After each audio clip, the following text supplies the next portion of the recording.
ವಿಧಾನಸೌಧದಲ್ಲಿ CM Siddaramaiah DCM DK Shivakumar ಜಂಟಿ ಸುದ್ದಿಗೋಷ್ಠಿಯನ್ನ ನಡೆಸಿದ್ದಾರೆ. ಕೇಂದ್ರ ಸರ್ಕಾರ ರಾಜ್ಯದ ಪಾಲಿನ ಹಣವನ್ನ ನೀಡ್ತಾರೆ ಅನ್ನುವಂತ ವಿಶ್ವಾಸ ಇತ್ತು. ಕೇಂದ್ರ ಸರ್ಕಾರದ ಮಾನದಂಡದಂತೆಯೇ ರಾಜ್ಯಕ್ಕೆ ಹಣ ಕೊಡ್ತಾ ಇಲ್ಲ. ಕೇಂದ್ರದ ವಿರುದ್ಧ ನಾವು ಧ್ವನಿ ಎತ್ತಲೇಬೇಕಾದಂತ ಅನಿವಾರ್ಯತೆ ಇದೆ. ದೆಹಲಿಯಲ್ಲಿ ಇಡೀ ಸರ್ಕಾರ ಪ್ರತಿಭಟನೆ ಮಾಡುತ್ತೆ ಅಂತ ಡಿಕೆ ಶಿವಕುಮಾರ್ ಹೇಳಿದ್ದಾರೆ. ರಾಜ್ಯದಿಂದ 4,30,000 ಕೋಟಿ ರೂಪಾಯಿ ತೆರಿಗೆ ಸಂಗ್ರಹ ಆಗ್ತಾ ಇದೆ ಅಂತ ಸಿಎಂ ಮಾಹಿತಿಯನ್ನ ಕೊಟ್ಟಿದ್ದಾರೆ. ತೆರಿಗೆ ಸಂಗ್ರಹದಲ್ಲಿ ಕರ್ನಾಟಕ 2ನೇ ಸ್ಥಾನದಲ್ಲಿದೆ. ನಾವು 100 ರೂಪಾಯಿ ತೆರಿಗೆಯನ್ನ ಕಟ್ಟಿದ್ರೆ ಶೇಕಡಾ 12ರಿಂದ 13ರಷ್ಟು ಮಾತ್ರ ವಾಪಸ್ ಬರ್ತಾ ಇದೆ. ಕರ್ನಾಟಕಕ್ಕೆ ಅನ್ಯಾಯ ಆಗಿಲ್ಲ ಅಂತ ರಾಜ್ಯ ಬಿಜೆಪಿ ನಾಯಕರು ಹೇಳ್ತಾ ಇದ್ದಾರಲ್ಲ, ಯಾವ ಆಧಾರದ ಮೇಲೆ ಹೇಳ್ತಾ ಇದ್ದಾರೆ ಅಂತ ಕಿಡಿಕಾರಿದ್ದಾರೆ. ಮಾಜಿ ಸಿಎಂ ಯಡಿಯೂರಪ್ಪ ನಿವಾಸದಲ್ಲಿ ಬಿಜೆಪಿ ನಾಯಕರು ಸಭೆ ಸೇರಿದ್ದಾರೆ. ಹಾವೇರಿ ಮತ್ತು ದಾವಣಗೆರೆ ಲೋಕಸಭಾ ಕ್ಷೇತ್ರಗಳ ಟಿಕೆಟ್ ವಿಚಾರವಾಗಿ ಚರ್ಚೆ ಮಾಡಿದ್ದಾರೆ ಅನ್ನೋದು ತಿಳಿದು ಬಂದಿದೆ. ಸಭೆಯಲ್ಲಿ ವಿಜಯೇಂದ್ರ, ಜಗದೀಶ್ ಶೆಟ್ಟರ್, ಈಶ್ವರಪ್ಪ, ಮುರುಗೇಶ್ ನಿರಾಣಿ, ಸಂಸದ ಜಿಎಂ ಸಿದ್ದೇಶ್ವರ, ಎಂಪಿ ರೇಣುಕಾಚಾರ್ಯ ಉಪಸ್ಥಿತರಿದ್ದರು. ಬಿಜೆಪಿ ಅವರನ್ನ ನಂಬೋದಕ್ಕೆ ಹೋಗಬೇಡಿ ಅಂತ ಸಿಎಂ ಸಿದ್ದರಾಮಯ್ಯ ಹೇಳಿದ್ದಾರೆ. ಮೋದಿ ಅವರು ಗ್ಯಾರಂಟಿಯಿಂದ ದಿವಾಳಿ ಆಗುತ್ತೆ ಅಂದಿದ್ರು. ಈಗ ಯಾಕೆ ಮೋದಿ ಗ್ಯಾರಂಟಿ ಅಂತಿದ್ದೀರಾ? 10 ವರ್ಷಗಳಲ್ಲಿ ಕೊಡದ ಗ್ಯಾರಂಟಿಯನ್ನ ಈಗ ಯಾಕೆ ಘೋಷಣೆ ಮಾಡ್ತಾ ಇದ್ದೀರಾ? ಮಧ್ಯಪ್ರದೇಶ, ಛತ್ತೀಸ್ಗಢದಲ್ಲಿ ಗ್ಯಾರಂಟಿ ಕೊಡಿ ನೋಡೋಣ ಅಂತ ವ್ಯಂಗ್ಯ ಆಡಿದ್ದಾರೆ. ಸಚಿವೆ ಲಕ್ಷ್ಮೀ ಹೆಬ್ಬಾಳ್ಕರ್ ಅವರ ಮರಾಠಿ ಪ್ರೇಮ ಮುಂದುವರೆದಿದೆ. ಬೆಳಗಾವಿಯ ತಮ್ಮ ನಿವಾಸದ ಸಭೆಯಲ್ಲಿ ಮರಾಠಿ ಭಾಷೆಯಲ್ಲೇ ಭಾಷಣ ಮಾಡಿದ್ದಾರೆ. ಕಾಂಗ್ರೆಸ್ ಹೈಕಮಾಂಡ್ ಪುತ್ರನಿಗೆ ಬೆಳಗಾವಿ ಟಿಕೆಟ್ ಕೊಟ್ಟರೆ ಬೆಂಬಲ ನೀಡುವಂತೆ ಹೆಬ್ಬಾಳ್ಕರ್ ಮನವಿ ಮಾಡಿದ್ದಾರೆ. ಇಡೀ ಕಾರ್ಯಕ್ರಮ ಮರಾಠಿ ಮಯವಾಗಿತ್ತು ಅನ್ನುವಂತ ಮಾಹಿತಿ ತಿಳಿದು ಬಂದಿದೆ. ಲೋಕಸಭಾ ಚುನಾವಣೆಗಾಗಿ ಬಿಜೆಪಿ ಹೈಕಮಾಂಡ್ ಅಲರ್ಟ್ ಆಗಿದೆ. ಇದೇ ತಿಂಗಳಲ್ಲಿ 3 ನಾಯಕರು ರಾಜ್ಯಕ್ಕೆ ಭೇಟಿ ನೀಡಲಿದ್ದಾರೆ. ಫೆಬ್ರವರಿ 10, 11ನೇ ತಾರೀಕಿನಂದು ಅಮಿತ್ ಶಾ ಹುಬ್ಬಳ್ಳಿಗೆ ಬರೋ ಸಾಧ್ಯತೆ ಇದೆ. ಹಾಗೆ ಬಿಜೆಪಿ ರಾಷ್ಟ್ರೀಯ ಅಧ್ಯಕ್ಷ ಜೆಪಿ ನಡ್ಡಾ, ಕೇಂದ್ರ ಸಚಿವ ರಾಜನಾಥ್ ಸಿಂಗ್ ಕೂಡ ರಾಜ್ಯಕ್ಕೆ ಬರಲಿದ್ದು 2 ಕ್ಲಸ್ಟರ್ಗಳ ಸಭೆ ನಡೆಸಲಿದ್ದಾರೆ ಅನ್ನೋದು ತಿಳಿದು ಬಂದಿದೆ. ಮಂಡ್ಯ ಕ್ಷೇತ್ರದ ಮೈತ್ರಿ ಟಿಕೆಟ್ಗಾಗಿ ಬಿಜೆಪಿ ಹಾಗೆ ಜೆಡಿಎಸ್ ನಡುವೆ ಫೈಟ್ ಜೋರಾಗಿ ನಡೀತಾ ಇದೆ. ಇತ್ತ ಕಾಂಗ್ರೆಸ್ ಅಭ್ಯರ್ಥಿ ಆಯ್ಕೆ ಬಹುತೇಕ ಖಚಿತ ಅನ್ನೋದು ತಿಳಿದು ಬಂದಿದೆ. ಸ್ಟಾರ್ ಚಂದ್ರು ಅಲಿಯಾಸ್ ವೆಂಕಟರಮಣೇಗೌಡಗೆ ಟಿಕೆಟ್ ನೀಡೋ ಸಾಧ್ಯತೆ ಇದೆ. ರಾಜಕೀಯ ಹಿನ್ನೆಲೆಯ ಸ್ಟಾರ್ ಚಂದ್ರು ಅವರನ್ನ ಮಂಡ್ಯಕ್ಕೆ ಪರಿಚಯಿಸೋದಕ್ಕೆ ವೇದಿಕೆ ಸಿದ್ಧ ಮಾಡಲಾಗ್ತಾ ಇದೆ ಅನ್ನೋದು ತಿಳಿದು ಬಂದಿದೆ. ಲೋಕಸಭಾ ಚುನಾವಣೆಯಲ್ಲಿ ಚಿಕ್ಕಬಳ್ಳಾಪುರ ಕ್ಷೇತ್ರದಿಂದ ಸ್ಪರ್ಧಿಸೋದಕ್ಕೆ ವರಿಷ್ಠರು ಸಮ್ಮತಿಸಿದ್ದಾರೆ ಅಂತ ಮಾಜಿ ಸಚಿವ ಕೆ ಸುಧಾಕರ್ ಹೇಳಿದ್ದಾರೆ. ತಮ್ಮ ಸ್ಪರ್ಧೆಗೆ ದೇವೇಗೌಡ, ಕುಮಾರಸ್ವಾಮಿ ಕೂಡ ಸಮ್ಮತಿಸಿದ್ದಾರೆ ಅಂತ ಹೇಳಿದ್ದಾರೆ. ಇದರೊಂದಿಗೆ ಜೆಡಿಎಸ್ ಪ್ರಾಬಲ್ಯ ಇರುವ ಕ್ಷೇತ್ರ ಚಿಕ್ಕಬಳ್ಳಾಪುರವನ್ನ ಬಿಜೆಪಿಗೆ ಬಿಟ್ಕೊಡಲಾಯ್ತಾ ಅನ್ನೋ ಗೊಂದಲ ಜೆಡಿಎಸ್ ಕಾರ್ಯಕರ್ತರಲ್ಲಿ ಮನೆ ಮಾಡಿದೆ. ಕೆಎಸ್ಆರ್ಟಿಸಿಗೆ ಹೊಸದಾಗಿ 100 ಬಸ್ಗಳು ಸೇರ್ಪಡೆಯಾಗಿದೆ. ಅಶ್ವಮೇಧ ಕ್ಲಾಸಿಕ್ ಅನ್ನೋ ಬಸ್ಗಳಿಗೆ ಚಾಲನೆ ನೀಡಲಾಗಿದೆ. CM Siddaramaiah, DCM DK Shivakumar ಹಾಗೆ ಸಾರಿಗೆ ಸಚಿವ ರಾಮಲಿಂಗಾರೆಡ್ಡಿ ಹಸಿರು ನಿಶಾನೆ ತೋರಿಸಿದ್ದಾರೆ. 52 ಸೀಟ್ಗಳಿರುವಂತಹ ಬಸ್ನಲ್ಲಿ ಮಹಿಳೆಯರ ಸುರಕ್ಷತೆಗೆ ಒತ್ತು ನೀಡಲಾಗಿದೆ. 12 ಪ್ಯಾನಿಕ್ ಬಟನ್ಗಳನ್ನು ಅಳವಡಿಸಲಾಗಿದೆ. ನಾಲೆಗಳಿಗೆ ನೀರು ಹರಿಸುವಂತೆ ಒತ್ತಾಯಿಸಿ ರೈತರು ಪ್ರತಿಭಟನೆ ನಡೆಸಿದ್ದಾರೆ. ಮಂಡ್ಯ ಜಿಲ್ಲೆ ಮದ್ದೂರಿನ ನೀರಾವರಿ ಇಲಾಖೆ ಕಚೇರಿ ಎದುರು ಹೋರಾಟ ಮಾಡಿದ್ದಾರೆ. ಮದ್ದೂರಮ್ಮ ಕೆರೆಯ ಅಚ್ಚುಕಟ್ಟು ಪ್ರದೇಶದಲ್ಲಿ ಕಬ್ಬು ಒಣಗ್ತಾ ಇದೆ. ನೀರಿದ್ರೂ ಬಿಡುಗಡೆ ಮಾಡ್ತಾ ಇಲ್ಲ ಅಂತ ರೈತರು ಆರೋಪಿಸ್ತಾ ಇದ್ದಾರೆ. ನೀರಾವರಿ ಇಲಾಖೆ ಅಧಿಕಾರಿಗಳ ವಿರುದ್ಧ ಘೋಷಣೆ ಕೂಗಿದ್ದಾರೆ.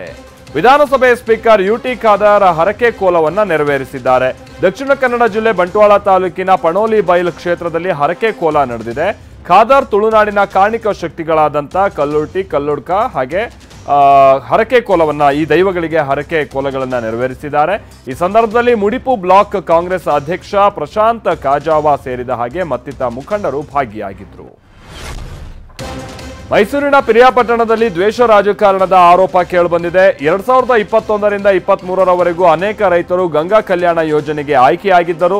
ಜೆಡಿಎಸ್ ಶಾಸಕ ಕೆ ಮಹದೇವ್ ಸಮಯದಲ್ಲಿ ಆಯ್ಕೆ ಪಟ್ಟಿ ಬಿಡುಗಡೆ ಮಾಡಲಾಗಿತ್ತು. ಆದ್ರೀಗ ಜೆಡಿಎಸ್ ಪರ ಕೆಲಸ ಮಾಡಿದ್ದಕ್ಕೆ ಅಧಿಕಾರಿಗಳು ಕೆಲಸ ಮಾಡದೆ ಸತಾಯಿಸ್ತಾ ಇದ್ದಾರೆ ಅನ್ನೋ ಆರೋಪ ಕೇಳಿಬಂದಿದೆ.